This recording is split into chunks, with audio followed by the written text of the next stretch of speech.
Kelly Osbourne loves Japan.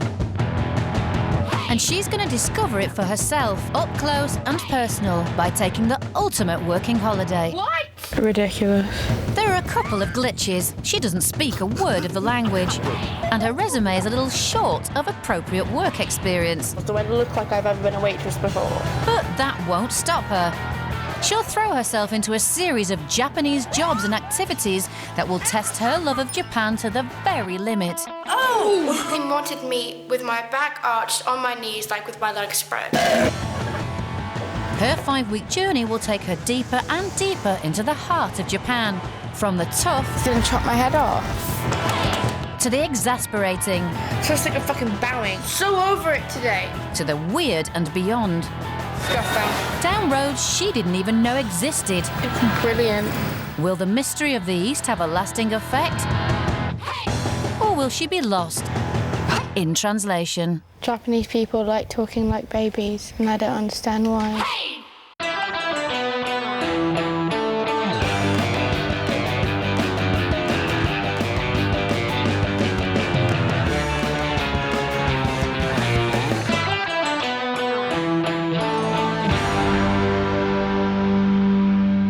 London, late summer. Kelly Osbourne is about to jet off to Japan and into the most challenging 5 weeks of her life. I'm really looking forward to going to Japan. I'm a bit worried because it's a long time in a country that I don't know very much about, and it's very foreign. Like, I like familiarity, I like having a sense of independence, and I feel like when I get there that will be totally taken away because I'll have to go through a translator to get the simplest thing as...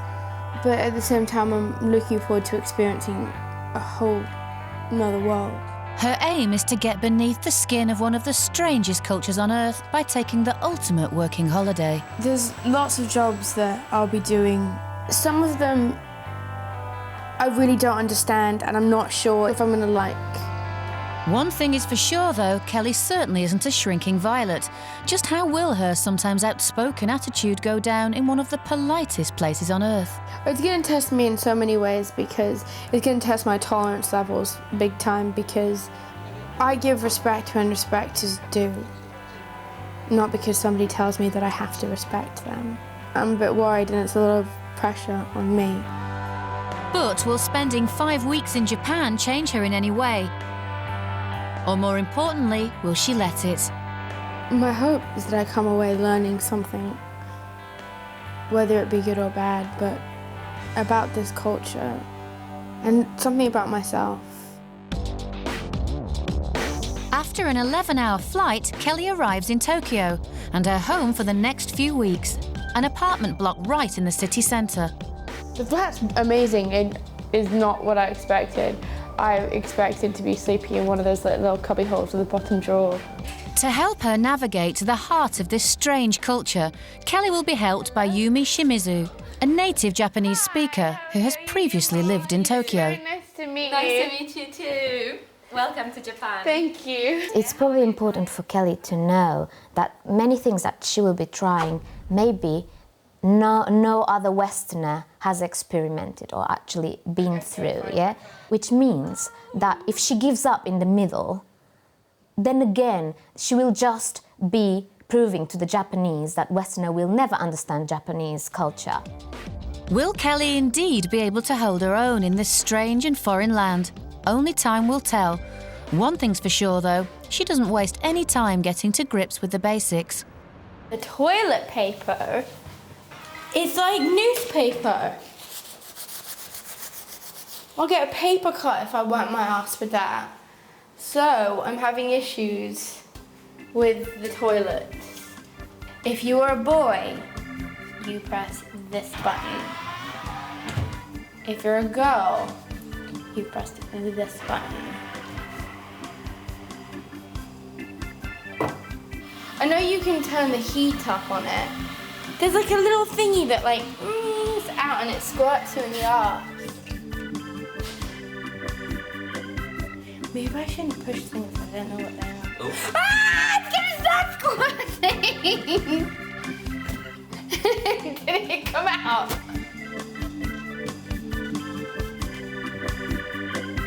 That looks so dirty. Oh my god. You have to be sitting. Or maybe not. Oh yeah.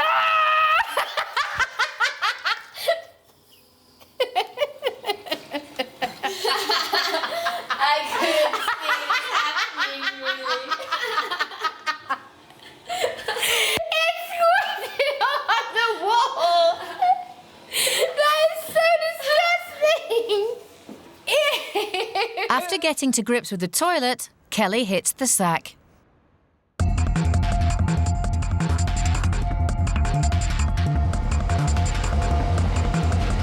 Just 4 hours of jet-lagged sleep later, and it's time for Kelly to venture into the monster metropolis and head off for her first day at work. Twice the size of London, and with a population of over 22 million people, Tokyo is a bright, brash and fast city. It's go, go, go 24/7, and to make matters worse, relatively few people speak English. Some say it's the perfect place to find yourself. First of all, of course, you have to get lost. We have to get on the Ginza line and then go and get on the yellow line, which is Yurikochu line. I think it's that way. Well, how do I know how much my fare is? I think it's 1/5 for 150 yen. If we're wrong, we're fucked. We have to do this all over again. I think I didn't buy the right ticket. It says 190. Aren't I smart? I figured out how much it was to go on the train. You never would have been able to do that. Kelly makes a promising start by figuring out the fare, but can she actually navigate her way to work? Ginza line? Ginza line. That way or that way? Go upstairs. Upstairs? Yeah. How is that the Ginza line? 10 minutes into her first commute, and it's back to square one. This doesn't make sense at all. Some Tokyo stations are so large they can have up to 60 exits and entrances, Ah, Ginza line. so plenty of choice when getting hopelessly lost. Eventually, Kelly gets on the right track, but the diversion puts her behind schedule. I'm definitely late for work. We just have to make sure that we don't get on the next line going the wrong way. There's only 3 stops on this next one, so hopefully we'll get there in time. Kelly is running late for work in this cafe. To ease herself in gently to Japanese work culture, Kelly is spending the day as a waitress. No ordinary greasy spoon this, though. It's a maid cafe. Essentially, shy young men whose only solace in life are manga magazines and video games frequent these cafes for coffee, cake, and an hour or so of being served by a girl dressed as a French maid. The trend for this kind of geek cafe started about 4 years ago and has boomed. Tokyo, it seems, has a hell of a lot of geeks. Half an hour later, Kelly finally arrives and gets straight down to business, uniform first. Leave the shit that I do to myself.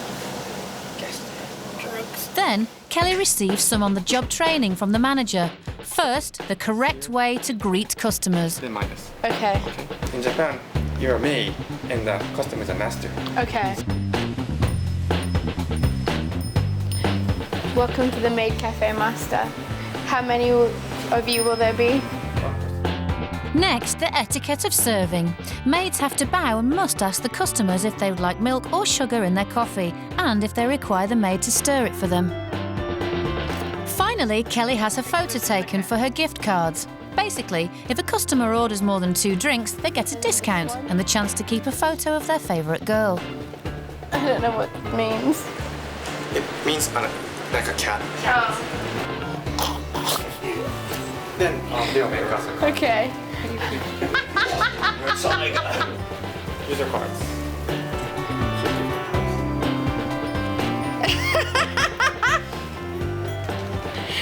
I like that one best. I don't want anyone to come in so I can keep them all. It may be a little strange, but Kelly seems to be warming to the idea. To me, this is fun and games and like a joke, but to them it's very serious. I'd only work here for the outfit anyway. Coming up, Kelly gets hands-on in the maid cafe and a whole lot of love Japanese style.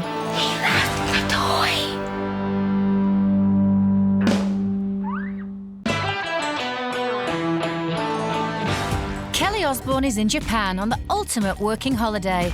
Her aim over 5 weeks is to get beneath the skin of this strange culture by taking on some very unusual jobs and activities. Believe the shit that I do to myself. Guess it's better than drugs. First on the list is working as a waitress in a maid cafe, and the doors are open for business. I'm actually quite nervous right now. I can feel it in my tummy. Welcome, master. The first customer arrives, and Kelly swings into action.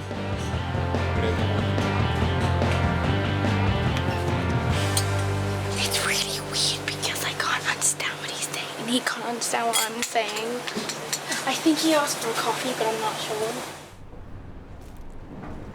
Even though the task of serving coffee may be simple, etiquette is paramount. If Kelly gets the sequence of bowing, serving and stirring wrong, she may cause offence. I love geeks. He's a geek, isn't he? Yes, and I love him. The first geek customer seems happy enough, but it's hard to tell. He looks really bored. Even though these lads like to be called master, they're certainly not the most demanding of customers.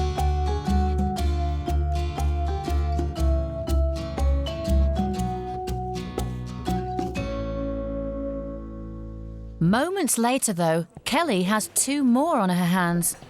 I have to get... And these guys are taking no prisoners. They order coffee and cake. This feels incredibly wrong. Have you ever done waitressing at all? Excuse me. I'm a spoilt brat that grew up in fucking Buckinghamshire and Beverly Hills. Do I look like I've ever been a waitress before? Unfortunately for this second set of customers, Kelly's newfound waitressing skills seem to be going downhill fast.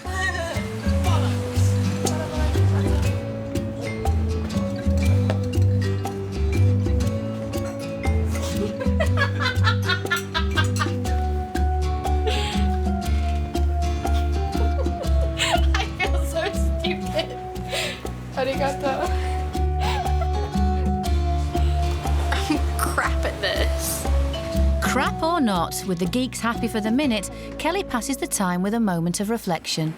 The media has this whole perception of me thinking, oh, she's so up her own ass and she's fat and she's mouthy and hates everything. And I'm very real. I know that I'm not skinny and I know that I'm spoiled. So what's the point in trying to make it into a bad thing? By being an independent female that speaks her mind freely and shows other girls that you don't have to be what media perceives as perfect, I think that makes a difference.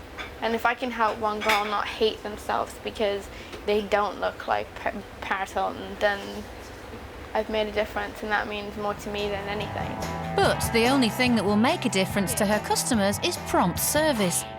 Kelly gets back down to the business of waitressing.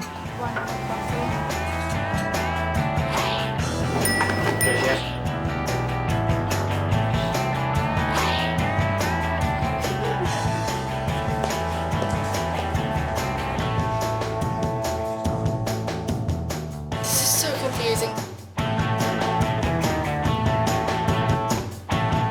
I feel really stupid and very vulnerable and I feel sorry for them because I spilled coffee on his hand. I think I put too much milk in his coffee and I gave the wrong drink to the wrong person, and I've had enough now. Kelly may have had enough, but what about her customers?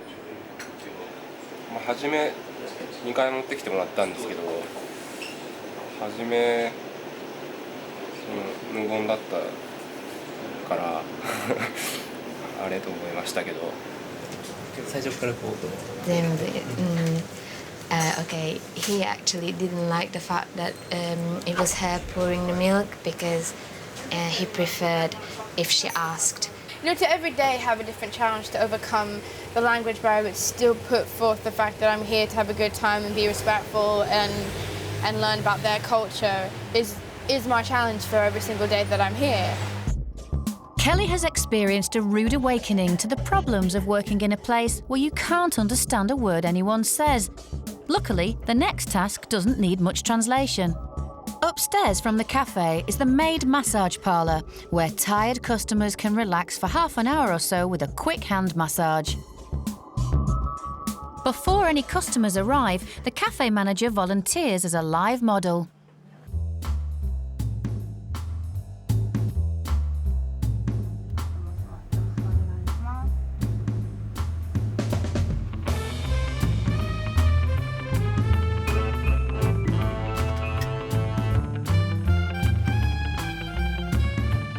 Massage oil has two types, oil and milk.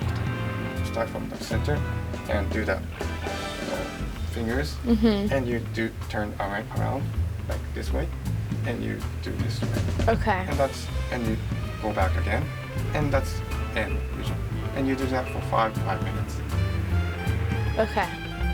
The demo is almost over, and Kelly is about to face an afternoon of kneeling and massaging. It's not an appealing prospect. I don't want to do this. I don't want to get on my knees and massage some man's hands that I don't know. I won't even do that for my boyfriend. It's making me really, really uncomfortable. And I don't want to be disrespectful to him because he's been so nice to us and I don't know how to get out of it. So you just saw. So let's do this in a short version with you and me. Can you try? It's really hard for me because I don't want to disrespect you in any way because you've been so nice to us and letting us come in here to film. But in my culture, we don't do that, and it makes me feel a little bit uncomfortable. And I hope that you don't think that I'm disrespecting you in any way because I'm not at all. I know. It's me. I don't want to do it. Okay, it's okay. Then how about just doing the shoulders?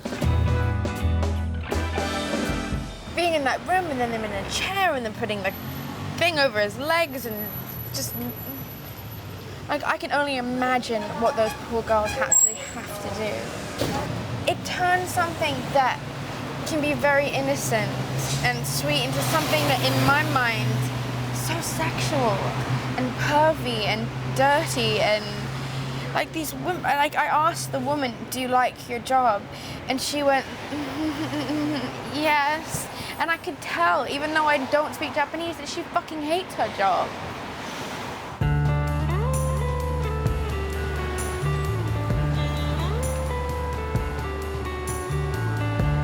It seems that Kelly's first day at work has not gone exactly to plan. In the taxi home, she reflects on the day's events. Here, women are second-class citizens. It's just weird, like, how I can do things here and offend someone so quickly. It's mentally challenging because that people do such strange things here, but there are reasons as to why, and I understand as to why they do them. Women can't be strong, bold women, so they go to such extremes to make themselves be seen by dressing up. I'm a lot more vulnerable than people think that I am, and I'm a lot more... I get hurt by things. It seems that life for a single girl in Tokyo can be tough, and after the uncomfortable nature of the maid cafe, the next morning brings an activity that certainly has a couple more sharp edges. Today I am meeting my samurai master, which I'm a bit nervous about because I think he might want to beat me with his wooden stick. Why do you want to do that? Because I'm an absolute brat, why wouldn't he? And if there's one group of people who don't indulge brattish behaviour, it's probably the samurai. In times past, being a samurai meant membership to the ruling warrior class of Japan. Even today's descendants of the great warriors live by a code of courage, loyalty, and honor. I don't know anything about it. And that's partly the reason why I want to do it. It's a learning experience. And I get to wear the cool outfit, so... Cool outfit aside, if Kelly can get to grips with this ancient and traditional world, it will be another important step along the road to understanding Japan. Kelly has been afforded the great privilege of a glimpse into this world by Mr. Ueno, the samurai master, and Mr. Sugiyama, his assistant. They will be attempting to teach Kelly a samurai sword routine, which, if she shows any competence, she may be invited to perform with the samurai at an important annual demonstration held every year in the centre of Tokyo. It's a daunting prospect. I can't even dance, let alone learn like choreography with a wooden stick. Like, how the hell am I going to be able to pull this one off? Kelly and Yumi travel to a temple on the outskirts of Tokyo to meet the samurai.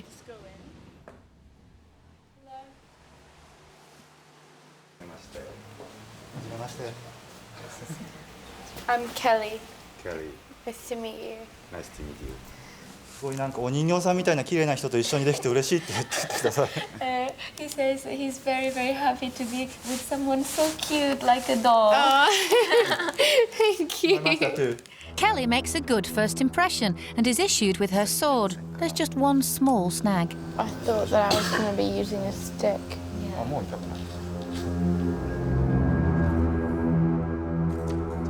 This sword doesn't cut. Is the one you'll be using.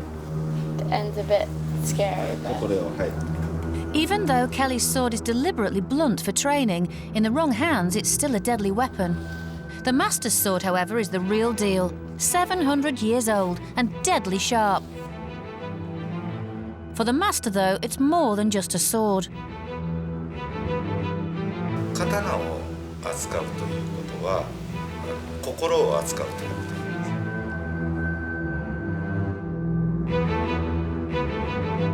Kelly begins her training. With razor-sharp samurai swords flashing around the room, communication is essential. Luckily, Yumi is on hand to translate the master's precise instructions. Other way around. Even so, it's not easy for Kelly to understand. Goes a bit behind. I'm really not liking this, to be honest with you, because there's such a communication barrier. I have no fucking idea what I'm doing. To make matters worse, Kelly will be expected to perform a routine in front of a critical audience in just 2 days' time.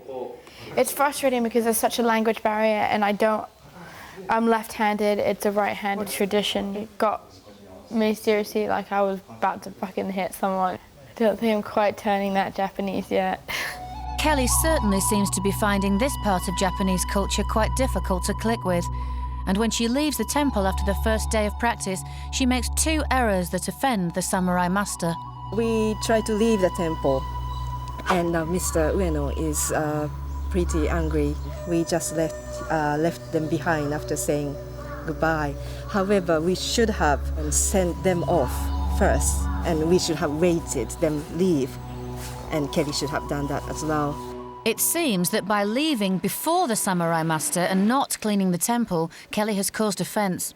The question now is, will she be able to make up for it when she returns? The 5th day of Kelly's working holiday dawns bright and early. Kelly is due to continue her samurai training, but with jet lag kicking in and the mistake of the previous day still hanging over her head, she seems less than keen to make a start. I wake up at fucking 2 o'clock in the morning every fucking morning, then we're filming at 10. So, I mean, I don't get any sleep. We just don't know what's right. Everything we seem to be doing is disrespecting somebody.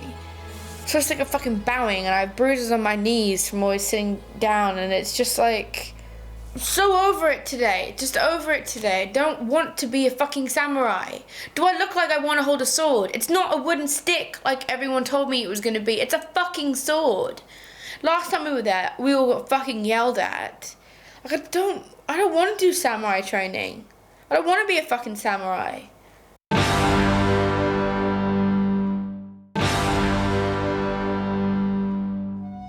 Kelly is being trained in the ancient art of the samurai, but the sharp swords and the stiff tradition seem to be causing her some problems. Do I look like I want to hold a sword? It's not a wooden stick like everyone told me it was going to be. It's a fucking sword. And the samurai is not the only thing upsetting Kelly. I miss my mum, I miss my brother, I miss my family, I really miss my dogs. I miss real food. I swear to God, I'm shitting rice. It's breakfast, lunch and dinner, rice and noodles, and I just had enough of it. But if she's had enough or not, Kelly decides to press on with the second day of samurai training with strict Master Ueno.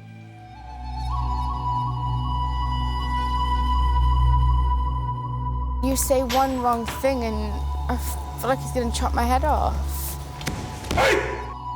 He got so angry with us last time because we didn't realise that we had to do certain things and we all got yelled at. So I have very mixed emotions about it, and it's a lot to do with trust. And I don't really trust anyone with a big sword coming towards me. But Kelly must learn to trust her strict master. Just one false move could result in an altercation with the wrong side of a razor-sharp sword. In just 24 hours' time, Kelly will be performing this ceremonial dance on stage in front of a crowd. It may look simple, but every part has a meaning. Each single footstep, twist of the wrist and turn of the blade is tightly choreographed to within a millimetre. If she can't perfect the routine exactly, she may offend her samurai master. Kelly needs to learn, and fast. She battles her way through hour after weary hour of tricky swordplay. Kelly finally completes the session unscathed, but to avoid the wrath of Master Ueno, she must take care of some unfinished business, cleaning the sacred temple floor. We didn't do this last time and got a huge bollocking. So I best be doing my sweeping.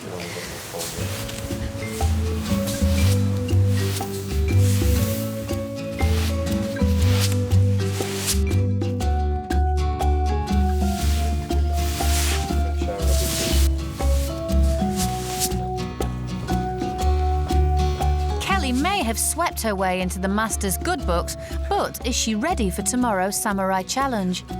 Fucking kicking myself about it. I obviously didn't read the thing that you guys sent me, and I didn't realize I had to actually perform it in front of anyone. With no other option but to fulfill the commitment, tomorrow will dawn only too soon for nervous Kelly. The big day finally arrives. In just 1 hour's time, Kelly will be demonstrating her samurai skills on stage to an audience.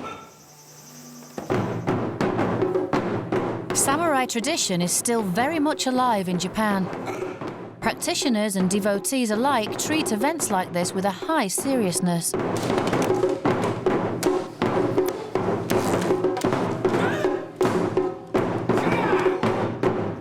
Unsurprisingly, Kelly appears a little apprehensive at the task ahead. And I'm not a real samurai, and I feel more like a clown or a court jester than anything else. Today, Kelly will be performing the ceremonial dance with teacher Mr. Sugiyama. They head backstage to sharpen their skills. With the clock ticking down to her performance, Kelly is feeling the pressure. I'm absolutely shitting myself. But I'm doing it very quietly inside. But Kelly is not the only one suffering from a bout of stage fright. Don't worry. Okay. Be relaxed. Yeah. Mr. Sugiyama is nervous for a good reason. If Kelly puts a single foot wrong, he may be blamed and shamed by the other samurai. It's crucial they get their act together. I'm just nervous. Jet lag plus nervous equals shit.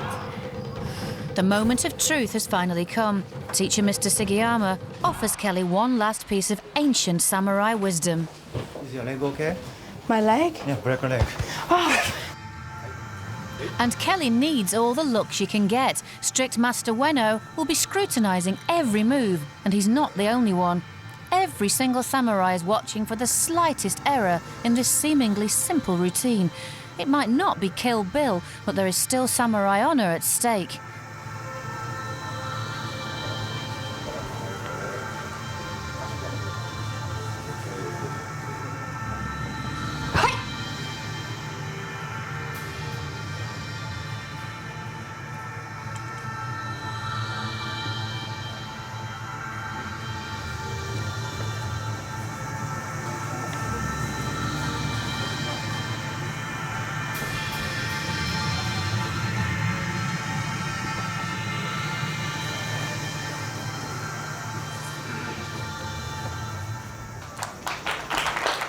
With the performance complete, has Kelly done enough to please the samurai? Thank you. And what does Master Ueno think of Kelly's performance? 今日やった時に気というのが出るんですね。気、その気がですね本人の中に感じられたというのがありますね。ほんのわずかですけど感じることができた。Kelly has managed to survive the day without offending anyone and has even unleashed some latent spiritual power. It makes me have a lot of appreciation for them because it's a lot of hard work to be able to do that, and I mean they train for hours and hours and hours and hours, and it was just a great experience to be a part of it. Kelly seems to be getting the hang of Japanese culture, but the following day brings a job that could send her back to square one. We are on our way right now to the Love Hotel. A Love Hotel, from what I've gathered, is a hotel that you can rent by the hour for sex. Kelly is en route to this particular Love Hotel. Rooms can indeed be booked by the hour, and customers can enjoy a wide choice of themed rooms, an extensive menu ranging from beers, wines and spirits to vibrators and pot noodles. All in all, a well-stocked love nest. So it's almost like a theme park. They love it. They love that Disneyland kind of places. Yeah, but you don't go to Disneyland to fuck unless you're an absolute weirdo. I'd say so. It's the sexual version of Disneyland. I don't know. Love hotels have a varying reputation. Some people see them as seedy, while others that they simply provide a bit of privacy for the modern Japanese couple. Before they start their shift, Kelly and Yumi have a quick look around the hotel. Oh God, it smells so bad. Imagine if somebody came in a wet sock and then you put it in the microwave. That's what it smells like. It's disgusting. The actual mental thought of knowing that people just come here to have sex makes you not want to touch anything. It's just dirty and it stinks. It really stinks in here. It's truly fucking sick. I seriously feel like I'm getting gonorrhea just sitting here. I have to get off. I'm gonna throw up. The quick tour doesn't seem to have inspired Kelly. First princess of rock and roll. Being a princess of rock and roll does not involve cum in any way. Thank you. Rather unfortunately, in this job, it just might. After a quick change into staff T-shirts, the girls take over the reception. For the rest of the day, they will be in charge of checking customers in and out, attending to their every desire and cleaning up after them. Rooms vary from 2,500 yen, or £12 an hour, up to 40 quid for the whole day. For Kelly, it's all part of her journey to open the doors on Japanese culture, but for this challenge, there may be some she prefers remain closed. It's physically not that dirty in here. It's just making me feel ill. I don't want to touch anything, and I have my hand sanitizer, and I just want to take a shower really badly. But the shower will have to wait. Is that the film? Kelly has a job to do.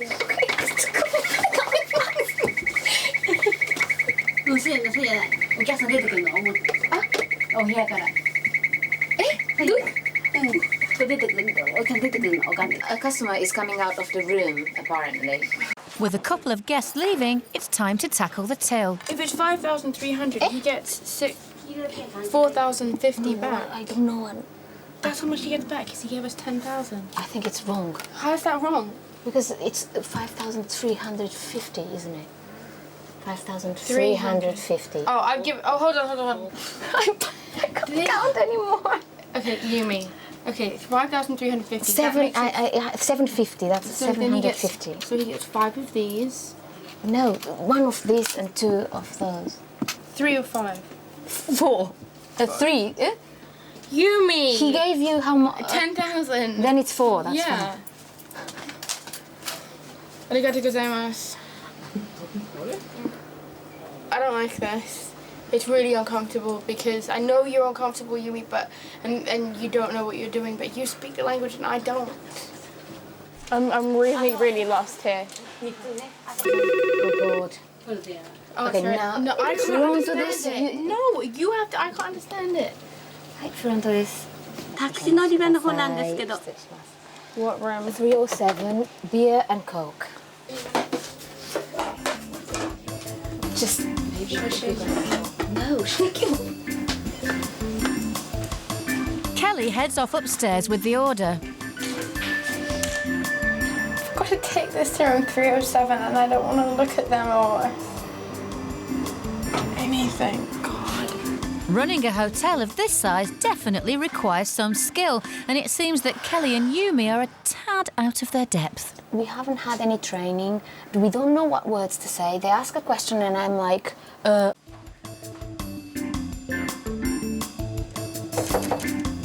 know, they ask the directions here and I don't even know the direction. I don't even know the telephone number. Is this notch off? While Yumi holds the fort, Kelly does her best to forge manager-customer relations. Sort of. It seems for the average courting couple in Tokyo, the perfect pre- or post-coital accompaniment is the sensuous melt-in-the-mouth taste of a pot noodle. Noodles before fucking. Or maybe they have had already a quickie one and then... A quickie one. Hi.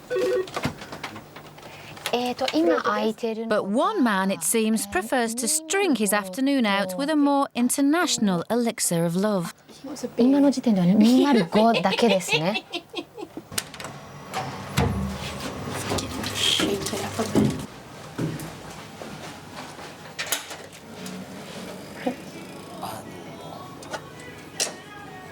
ありがとう。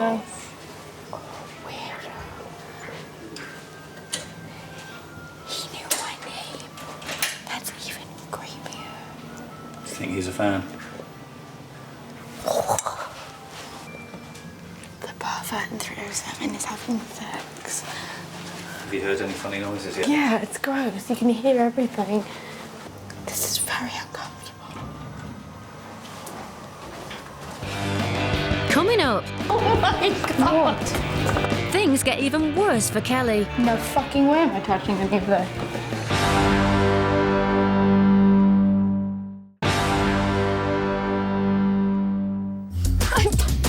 Kelly is running the reception in a love hotel. Okay, 305. 4. Yumi! He gave you how much? But it's not exactly plain sailing. I don't like this. The girls certainly have their work cut out, It's not here. 307. as this is one of the busiest love hotels in Tokyo. Kelly has already been run off her feet trying to keep her customers satisfied, but no matter what she does, one or two are still unhappy with the service. They said the beer wasn't cold enough. It was freezing. I was holding it. In fact, it wasn't because I took one from there. Because she said it was cold, but it wasn't. So get him another beer and then 2 cup noodles. Looking at somebody in the eye when you know they're about to have sex while you're handing them a pot noodle is something. And once the combined power of lager and pot noodle get to work, there's just no stopping room 303. Hello? Number 5 and number 11. Okay. And that's it? Okay, bye.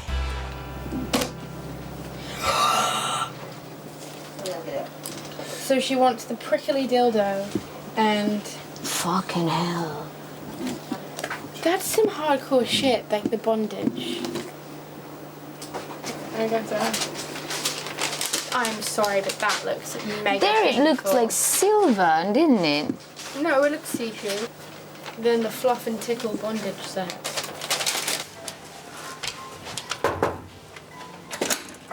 There. Arigato. Enjoy. He's about to have sex, of course he's perky. He can't hold, I bet he can barely hold it in. As the afternoon wears on, the pace hots up, but Kelly does her best to keep her customers satisfied. 2 lovely, delicious, juicy condoms for the man in 307. I can't go in there, it's like musty shit.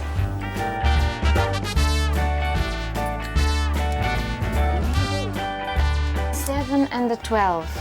What? I can't believe how busy it is and how many people fucking are in this hotel now. 20 beers, 8 pot noodles, 4 boxes of condoms and a vibrator or 2 later, Kelly seems to have sussed what the Love Hotel is all about. I get why kids want to come here and do this because they don't have the space in their homes to do it. But the older people, you have the space, you've got a house, why are you coming here? Who knows why? One thing's for sure, though, they certainly make a mess. See, this kind of shit just does not fly. He left the toy! Oh, I'm sorry. It's just so weird. No fucking way am I touching any of this. The dildo was on the table, and then it had like this liquid rim around it, like where she like creamed herself on it, and it's like it was all over the table. Kelly swerves the cleaning, but the next request is a little harder to get out of. When you come here, could you please take a picture of us too? If they ask me to take a picture of them naked, I'll fucking die.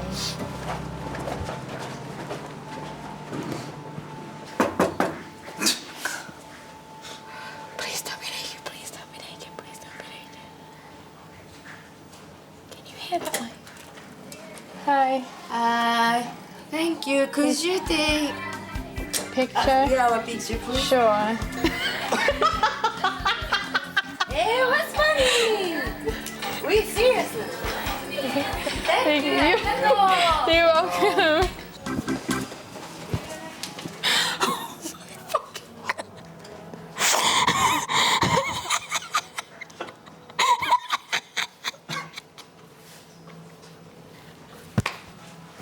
Oh my god! What?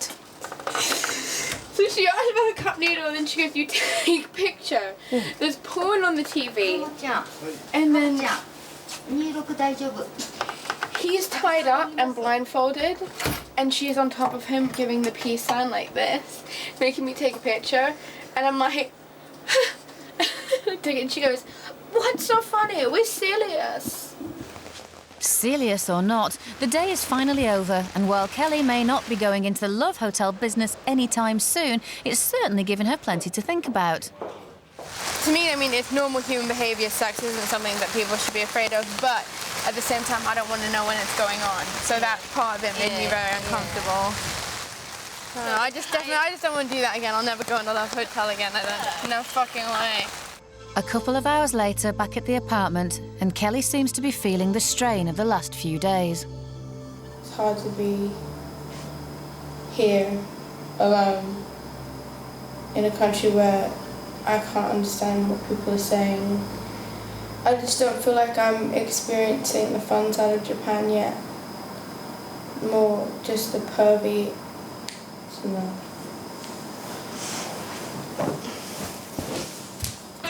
Next time on Kelly Osbourne Turning Japanese, Kelly picks up some bad habits. Ridiculous.